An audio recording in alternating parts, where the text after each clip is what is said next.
disconnect from the rest. Get ready to embrace the truth as we bring you the most hard-hitting stories and unveil the real facts.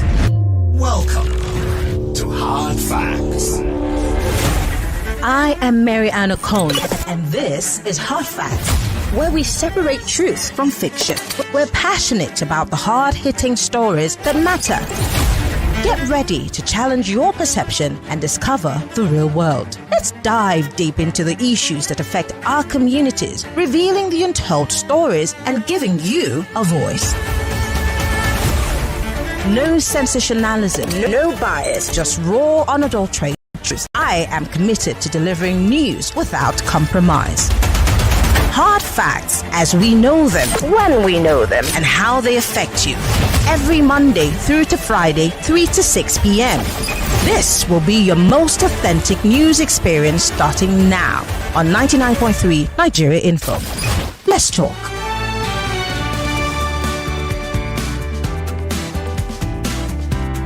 All right, it's time for us to talk on the big hat facts today. We're going into Ondo State to look at what's been happening in Ondo State. First things first, we heard that the governor returned finally from his health or medical leave and then got back to an impeachment, alleged impeachment. Well, there was a planned impeachment.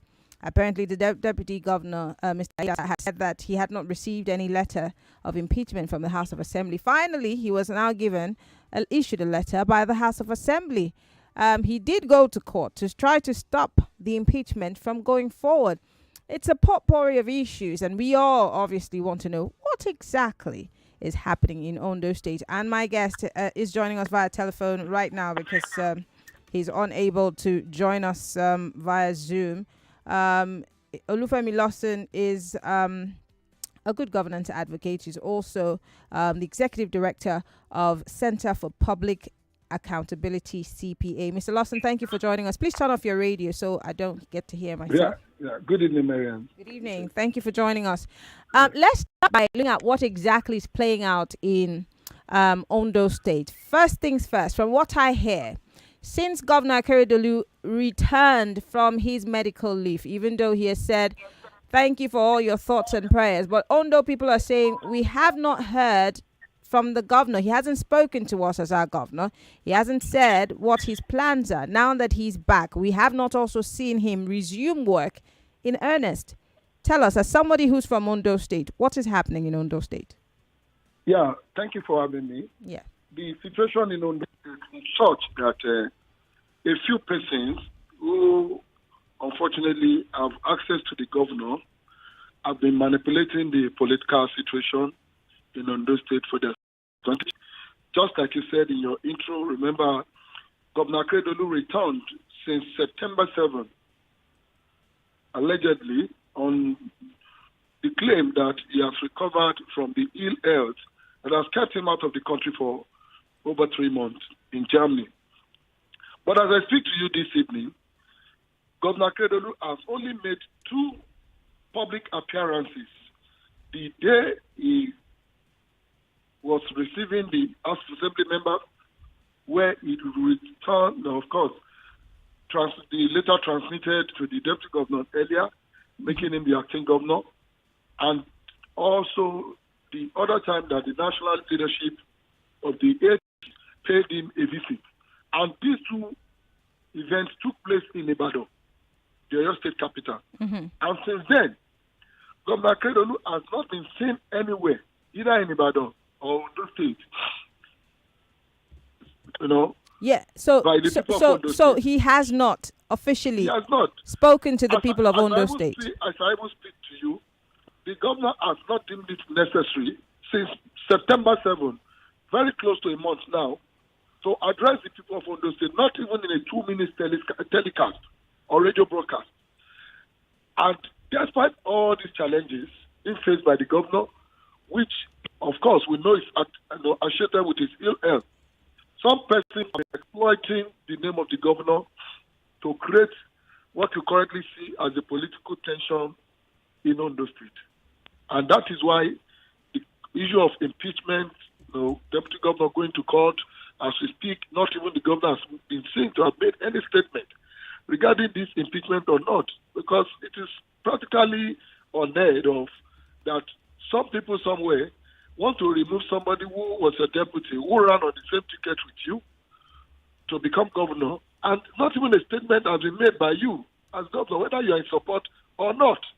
It tells you that the governor remains indisposed, and some members of his family and his inner circle join this condition of the governor to destabilize the state politically. If I understand you, you're saying that everything that is playing out so far, I mean, we're going to get to the bottom of it, but you're saying that everything that's going on has the writing of people around Mr. Governor and not necessarily Mr. Governor?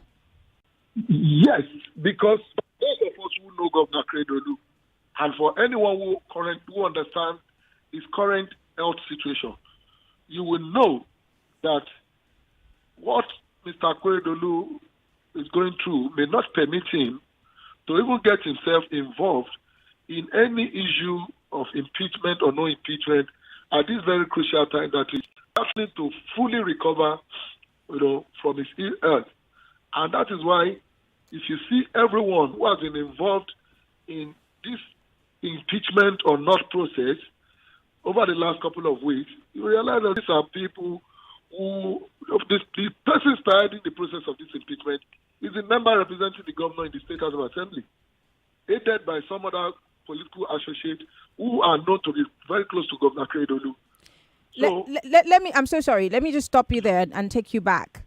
The reasons contained in the impeachment, most importantly, was that the deputy governor had they called it some case of misconduct. So I want to ask you, what is the act that they're categorizing as a misconduct, by the deputy governor, which led to this impeachment in the first instance?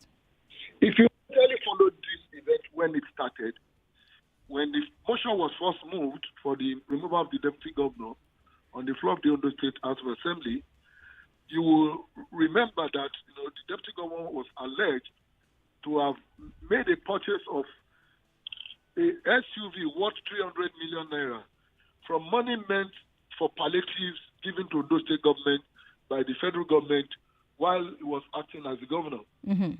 But as funny as it became, when eventually the notice of impeachment came out, there was no single mention of the major allegation, which was, which was the reason why they were moving the motion on that very day. If you look at the notice of impeachment that was later served on the deputy governor, there was nothing in that letter that indicated that he made a purchase of 300 million worth of armored vehicle. Why I'm not holding forth for the deputy governor, because they are members of the same political party and family, I believe that those behind this impeachment plot, whatever they are describing as misconduct today, are majorly allegations that only exist from our own findings in the widest of their imagination, especially when you look at all those frivolous allegations, including purchase of tire and some other ridiculous allegations that the assembly want to use.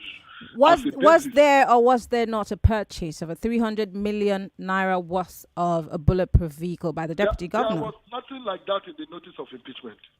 No. I'm saying in reality, was there a purchase? Is there proof of that purchase? There was nothing as such. At one time or the other, even some aides of the governor coming on air to debunk this, that he only intended to purchase. How do you, make an intent, an offense? Like, how did you read the mind of the deputy governor that after he has the right to have made a request, if for official purpose, his office requires a vehicle, and that must be taken through the process of, public procurement and the appropriate, procedure. He won't just go to the treasury of Ondo State and pick money and go to the market to buy a vehicle. It is not the first time that governors and deputy governors are buying armored vehicles for their offices. So the fact that at no time was a kobo taken from the coffers of Ondo State or released to his office to buy that vehicle tells you that the House of Assembly members who are behind this plot were only scavenging around for offenses that could be used to nail the deputy governor just because they want him out of office by all means. Let's talk about these members of the House of Assembly who want the deputy governor out. I mean, the deputy governor obviously has been acting while the governor was not around. Now, many have also queried, why Governor Akeredolu rushed back to the state if he indeed had not finished his medical treatment. Many have also queried the fact that he's not been seen in public and maybe he could have just stayed a bit longer. But I'm asking, if Governor Akeredolu is back in Ondo State, why is he not addressing this imbroglio that's happening? Because it looks like it's the legislature versus the executive. Governor Akeredolu is not back in Ondo State. Governor Akeredolu has not resumed in Ondo State as governor of Ondo State as we speak. And but we did see the governor, and we saw a video of him when he returned to Nigeria. So you're telling me that he's not in his state? He returned to his private residence in Ibadan, not Ondo State. The governor has not stepped his foot on the soil of Ondo State since September 7th that he was smuggled back into Nigeria. And from what you have seen, even in those visuals of those just 2 instances that have made public appearances, you know that this is a man still frail, still trying to recover from his sickness. So it is best known to those who have got to smuggle him back to Nigeria why they have to do that instead of allowing the governor to fully recuperate. Because as we speak, the seat of government of Ondo State, the office where the governor is expected to resume duty and perform the duties of his office, is in Akure, the state capital. But this man has not stepped his foot on the state capital for nearly a month that he was smuggled back to the country. And that is why we keep insisting that Governor Akeredolu has not resumed work as the governor of Ondo State, and those who are hiding him in Ibadan or wherever know the reason for doing this. Interesting. You used the word smuggle, more like they brought the governor back against his will. And if the governor accepted to return, could it be that he was afraid that maybe his government or his office was under threat? No, there was a threat whatsoever to the seat of Mr. Akeredolu as governor of Ondo State. In actual fact, the real threat to his continued stay in that office are those people who, rather than allow him to concentrate on recuperating from his health situation, are exploiting that same situation just to their personal advantages. Because you find a lot of them who are his aides, sharing misinformation all over the place, telling lies to the people of Ondo State, smuggling the governor in and out of hospital just because they want to perpetrate themselves in power. As we speak, since Governor Akeredolu was brought back on September 7th, Governor Akeredolu has not performed a single function of state. Then you have to ask yourself, why was he brought back? Was it in the interest of the state? Was there anybody trying to hijack his seat? No. Everybody who have positioned themselves now to take over from Governor Akeredolu, if he leaves office, are people who are very close to him. And if you look at people behind the impeachment plot of the deputy governor, who are also positioning themselves or their cronies to become deputy governor, including the wife of the governor, are also people who are close to the governor. So they are really the threat against the continued stay of Governor Akeredolu in that office, not the deputy governor or every other persons who are now being accused of wanting Governor Akeredolu out of office. This all paints a very gloomy picture for the people who are followers of the governor. Now, the governor, I believe, had made promises to the people of Ondo State. He had rolled out a blueprint and a strategy that he and his deputy hoped to, one way or the other accomplish.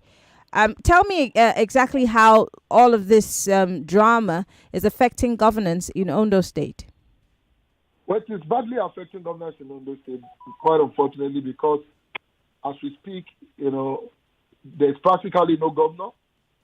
Neither do we have, an acting governor, because Governor Akeredolu was brought back, and of course, he took over the letter. He withdrew the letter, handed over to the assembly, nominating his deputy as the acting governor. And why they are doing this, only God knows. As we speak, various states are addressing the plight of their workers, are giving out palliatives are discussing the issue of the reviewed minimum wage, are discussing issues of nutrition and infrastructure. As I speak with you, one of the major roads linking to the state capital in Ondo State became completely damaged at some point some weeks ago. As we speak, communities in the River Rhine area of Ondo State in Ilaje are practically being completely swept off by the ocean surge, and a lot of issues. Our hospitals are in a very terrible shape as we speak in Ondo State. Even the road to the hometown of the governor is in a bad shape, and a lot of other things left undone because the governor is not on seat, and the person who should be acting has not been allowed to act as the governor in his place. And that is why what is currently happening in Ondo State is just a business of the few who are close to Governor Kedolu, his special duties advisor, some of their cronies who are just there and exploiting the situation. Okay. They have abandoned governance. People of Ondo State are left in confusion. There is no governor, there is no acting governor, and these people are only interested in chasing power, playing the politics of 2024. Let's talk about the people of Ondo State quickly. I have just 2 minutes before we go on a break. In talking about this impeachment, because that is what really, broke the camel's back. A certain people from the local government where the deputy governor is from went out on a protest saying that they should not touch him. The members of the House of Assembly should not touch him. Also, the Association of former lawmakers in Ondo State had also come out to challenge the Ondo State House of Assembly about what had been going on the floor of the House of Assembly. Again, with all of these reactions that we're getting, still nothing has changed. Well, a lot will definitely change. If you look at the aftermath of the protest, not only by the people from the deputy governor's area, but by some other interested parties in Ondo State, you realize that this attempt by the House of Assembly to remove the deputy governor is an unpopular move, even on the streets of Ondo State. It is not supported by the vast majority of our people. Even the political party that produced the governor and his deputy, the APC, is not also comfortable with this move. And that is why the national leadership of the party has set up a committee to look into issues around this impeachment move. Okay. So, yeah. Olufemi Lawson is the Executive Director, Center for Public Accountability, CPA, and he's also from Ondo State. We'll take a quick break, Olufemi. When we come back from this break, we'll talk more. And of course, we'll allow Lagosians and even Ondo people who are listening to this conversation to chime in. When things like this do happen, where does this leave the average person who needs governance? Stay with us. David is right here with some information. David? Yes, I'm here with some information.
facts, the politics that's going on in Ondo State and how it's affecting the people, and of course, the delivery of good governance to the people of Ondo State. First, it was the ill health of the governor, which is normal. People fall ill and they need to take some time off.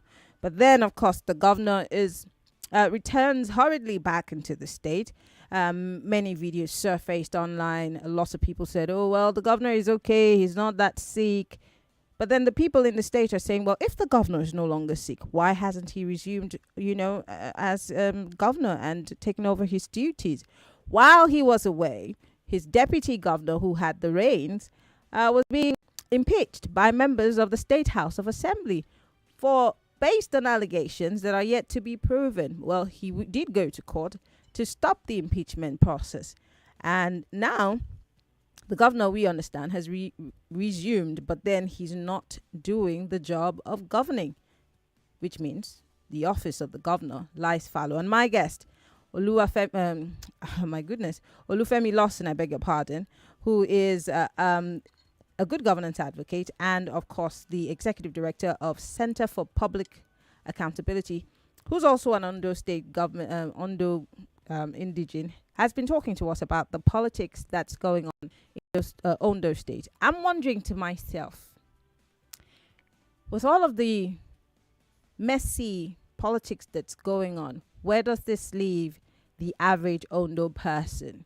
I'm going to be opening up the phone lines for you to join the conversation. 0700 993 993 993. How do Ondo people get the due dividends of democracy as promised them by this administration, including those people who sit on the floor of the House of Assembly in their states?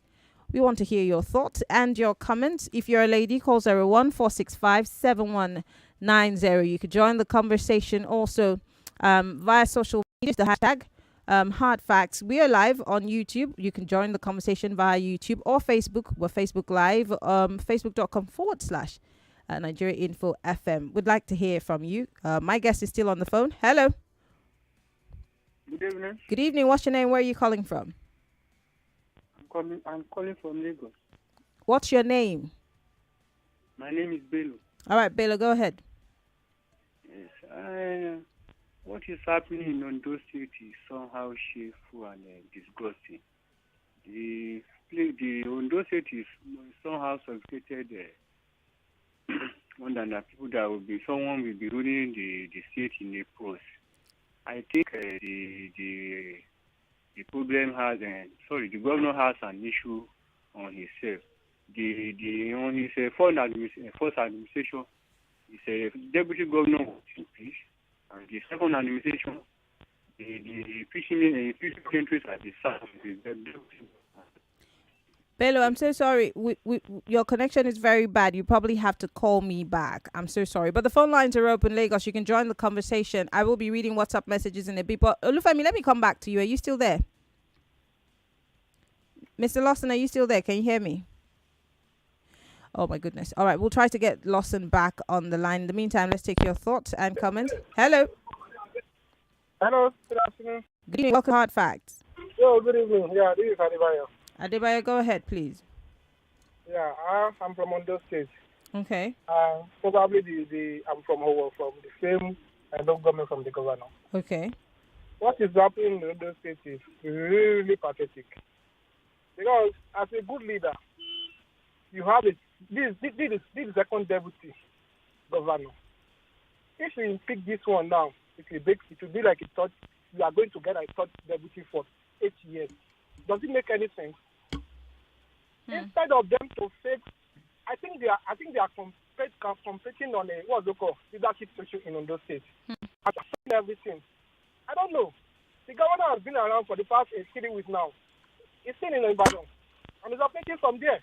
And people are just silent and playing politics of ethnicity and everything. But could it also be that maybe the governor is still sick and not well enough to govern? Yes, if somebody is not well enough, I think it's supposed to take a vacation and let him be okay or still in his own office.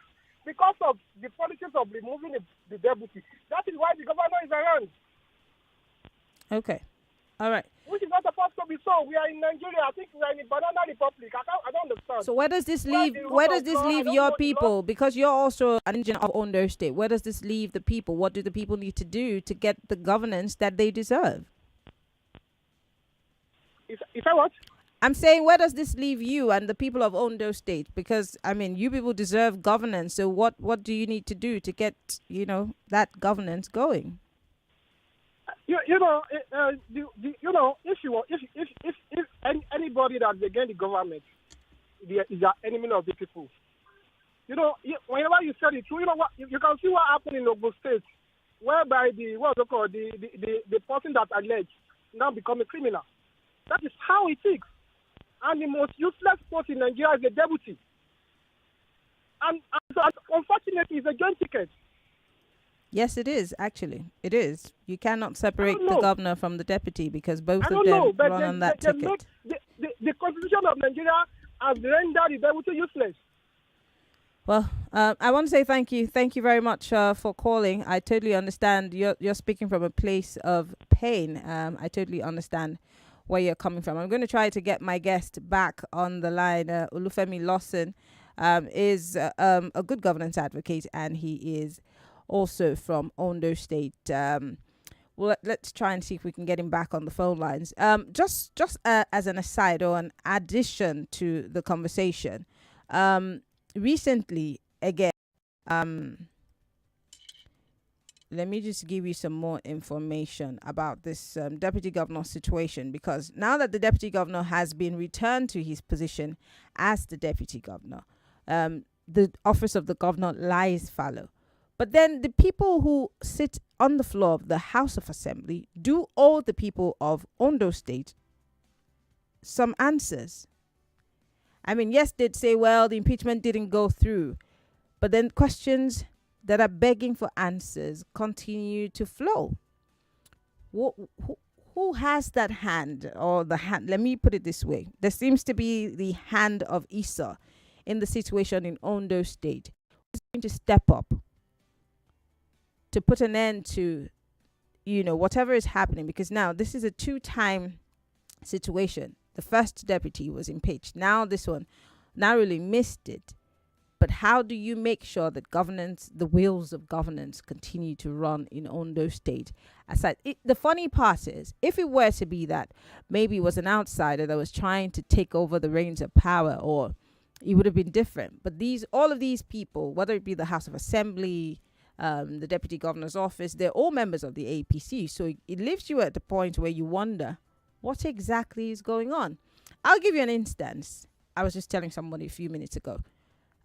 When Donald Duke, governor of the state, for a whole year, if I'm not mistaken, he fell ill. He took ill. He was flown out of the country as usual in Nigeria's manner. And while he was away, his deputy, John Okpa, was governor for that whole year. And there was peace. Fast forward, Donald Duke leaves, then Lieli Moke becomes governor.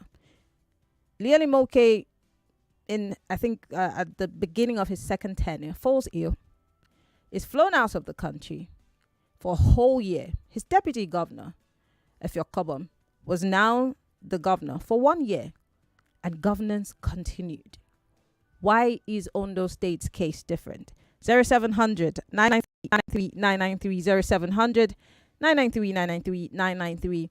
You can join the conversation if you are live on our social media. We are live on facebook.com/Nigeria Info FM, on YouTube, Nigeria Info 99.3.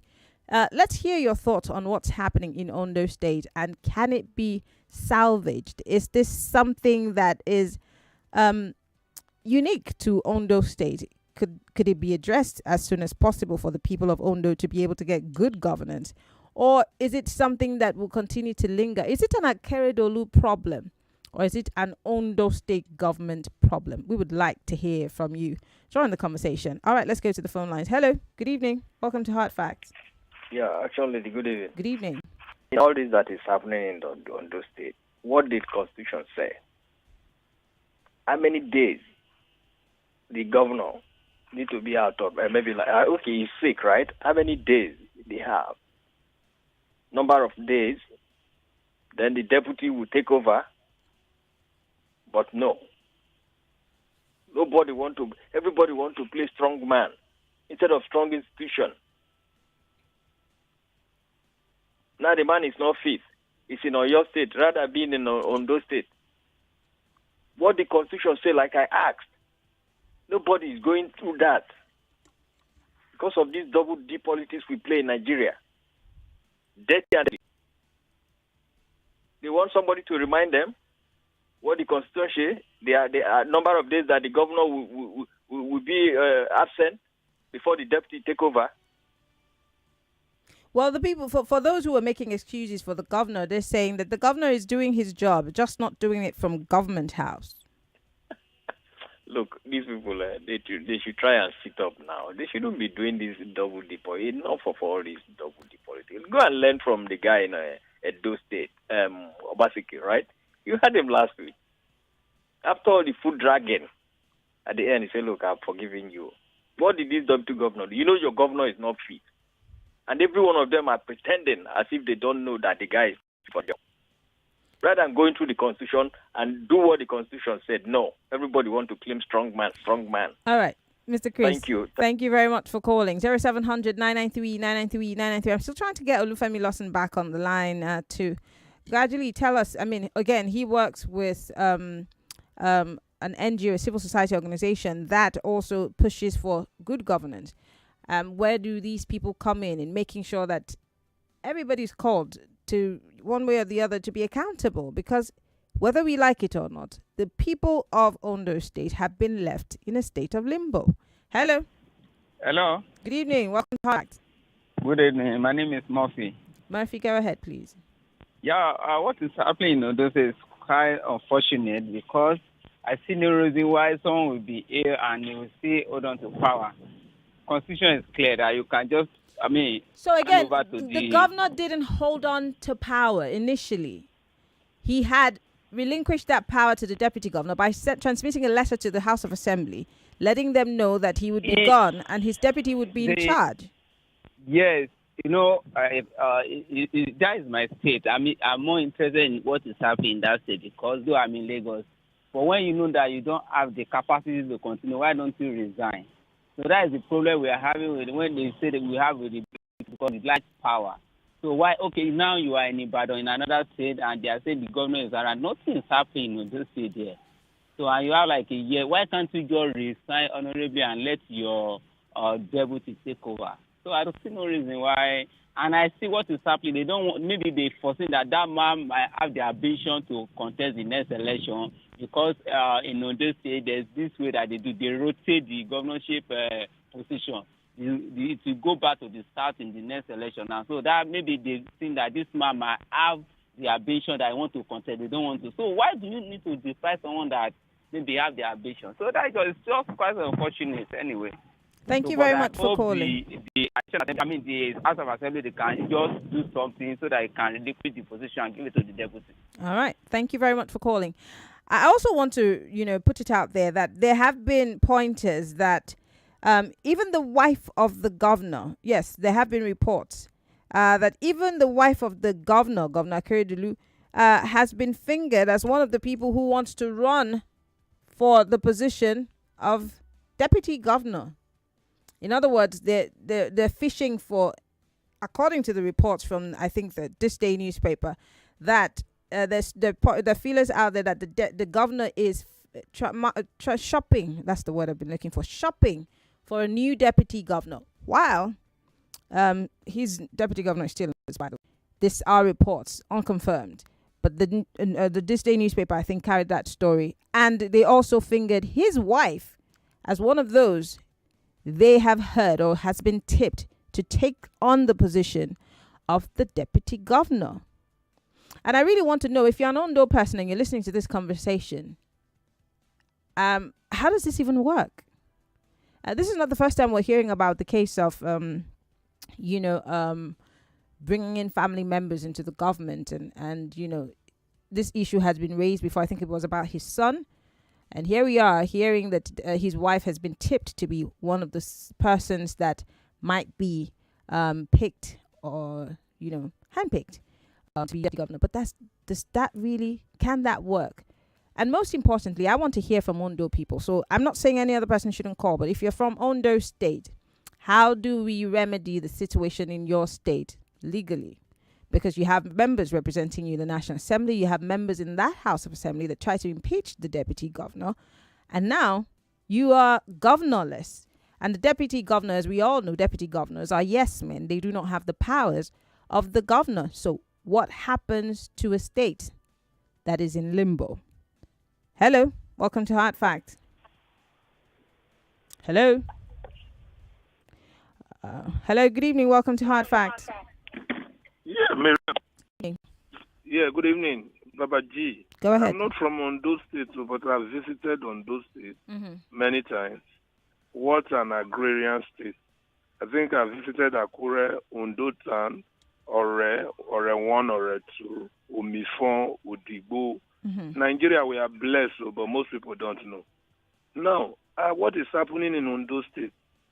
You can still trace it back. What happened Yaradua? You remember? You know, then Yaradua was seriously sick, and he was out of the country for many months. And at the end of the day, with the National Assembly, ignite the doctrine of necessity. They made Jonathan active president. They smuggled him back. Who are the people? They are the handlers of the president as at then. And now, you remember what transpired. If you follow those following political history of Nigeria, we understand that they don't want Jonathan to become president then. That is by the way. Those people will still have them in Ondo State.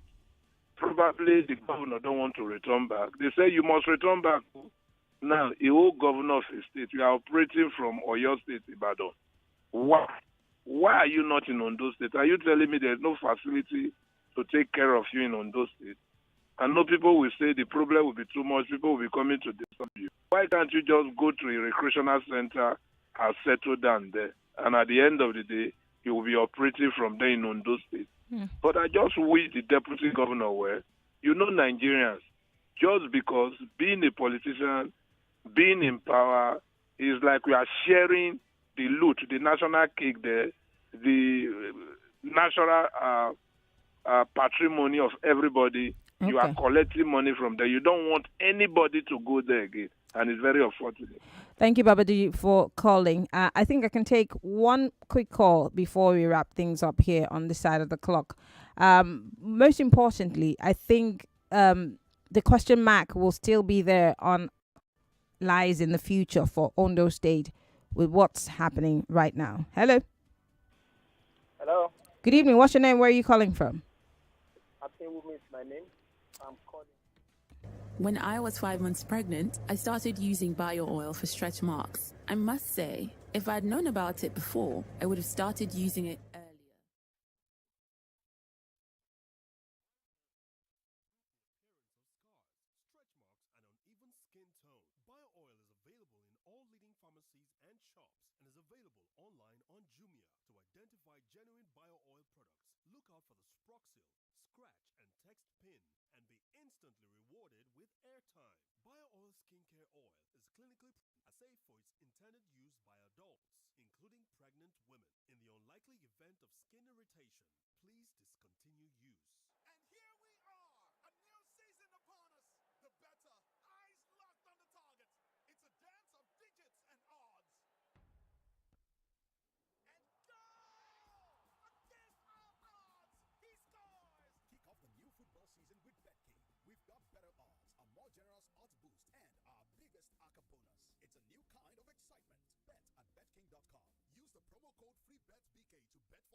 Sunset from above. The visual buffet. Pictures capture moment. 100 conversations don't exhaust the tale of your new favorite filter. The salt of the sea warm on your dark skin. I'd love to come back here. A truly immersive experience is our reality. South Africa invites you to summer with us. Create your own story with customizable experiences now. Visit southafrica.net. It's never too late to summer in SA. Aha! It's celebration time at ShopRite. Introducing ShopRite's anniversary promotion starting 25th September to 22nd October 2023. Stand the chance to win several gift items like TV sets, microwave ovens, and so much more. And the big one, an opportunity to enter the grand finale where one lucky person will win a Toyota Corolla car. Want to be part of it? Spend 20,000 naira buying 3 or more of the participating brands. Get a unique code and an SMS will be sent to you. Winners will be randomly selected weekly. 28 days of daily winnings till the 22nd of October 2023 at the ShopRite anniversary promotion. This promotion is approved by NLRC and FCCPC. Terms and conditions apply. Check in store for more details. ShopRite. Lower prices you can trust always. Get in on the action with Betano, your exciting destination for thrilling sports betting. Enjoy an award-winning experience with amazing betting options, cash out, and missions, as well as other features. Join now and get a welcome bonus of up to 100,000 naira. Betano.ng. The game starts now. The word is out. From the glistening beaches to the glamorous city streets. Fire, fire. The Real Housewives of Lagos Season 2 is here.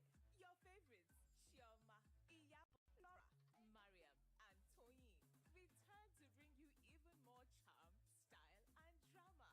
While Faith and Tanya join Eko's elite and add some extra spice. Subscribe from 1,200 naira monthly. Sign up now at showmax.com. Vitamin A, vitamin B6, vitamin B12, vitamin... Jason, why do you have so much bread slices? Because I want to eat all the 7 vitamins in the Golden Penny